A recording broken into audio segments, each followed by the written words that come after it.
So my name's Hendrix. I'm the Senior Vice President of DSLD Mortgage. I'm over the loan officers, so the sales side of mortgage, the loan processors, and then some of the marketing side for mortgage.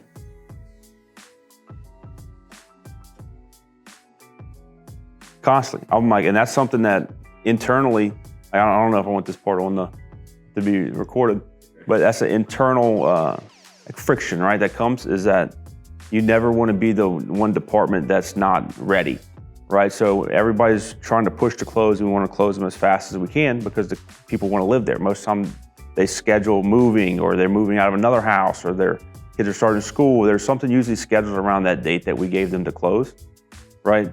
So that is something that everybody from title to the sales team to construction to mortgage is all working towards to make sure that we are not the ones who mess that date up.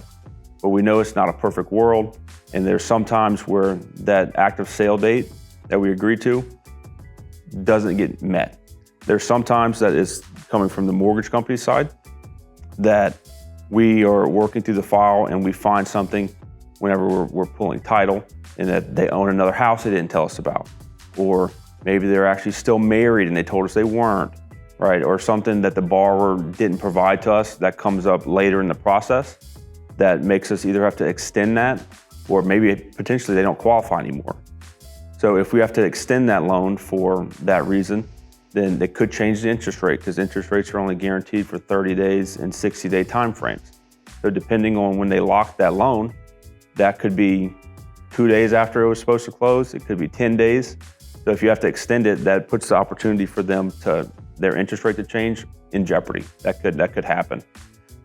There's times when the mortgage side is ready and title has availability to close them. They have closers ready. They have conference rooms available for people to come in and close, but the house might not be ready. Maybe it was a torrential downpour outside and we can't get sod. So if we can't get sod in the yard, we can't close the mortgage, right? So there's always some stuff like that comes down, but everybody working together to hit those AOS dates are crucial to everyone's success. And nobody wants to be the team that is not is the weakest link whenever it comes to why didn't it close on time, because that's not fun for anyone. You know, we let the customer down. Jeff, Son, and Lee are going to ask you questions about it, and you just need to be avoided at all costs.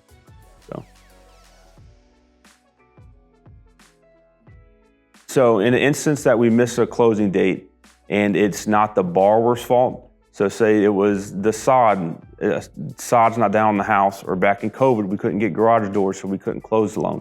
So if it's a construction-related issue, if it's a mortgage-related issue, if it's a DSLD title-related issue, or something that's not within the borrower's control, is something that DSLD dropped the ball on, and their interest rate was to expire within the day that it needed to be extended, we're going to pay for that extension and go ahead and just extend them at the same rate, right? Because it wasn't their fault that we dropped the ball somewhere along the lines, be it from a construction side, a mortgage side, a sales side, title, wherever the ball was dropped, mortgage is going to eat that cost to extend that to the borrower so that we all together look like a great team, right? So that's something that we do pretty regularly, right? Like if we miss a closing date, we don't really miss them that often.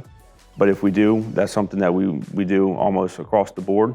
If it's something the borrower did, then they're going to have to pay for that extension and their rate would come up, right? If they didn't disclose something to us, if they went and bought a car the day before closing and didn't tell nobody, they went and bought 3 cars, that's happened before. If they quit their job 2 days before, right? Like all those are common things that do happen throughout the mortgage process. Then that's on them, right? They have to pay for that. That wasn't anything that anybody related to DSLD had an effect on.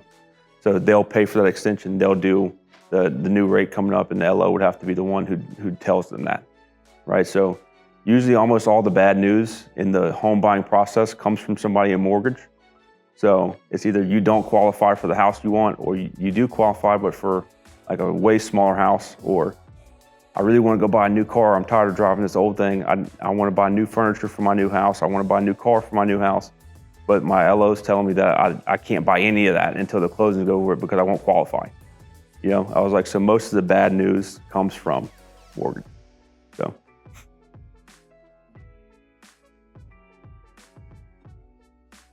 So another common question we get is for employees of DSLD Mortgage or our past customers that we work with is that DSLD Mortgage is a fully licensed mortgage company. The actual proper term for it is an independent mortgage bank. So we're a bank, we just don't have deposits. So that means we have a little less rules of what we have to do compared to a bank, but we can do all your mortgage needs that any of your friends, family members, or coworkers might have. We help our past customers doing refinances on their houses. And we also do purchase money contracts on existing homes that aren't DSLD houses. So anywhere from Texas to Tennessee, all the way to Florida, anywhere in between, we have licensed loan originators that can help any of your friends, family, or coworkers to get their house taken care of.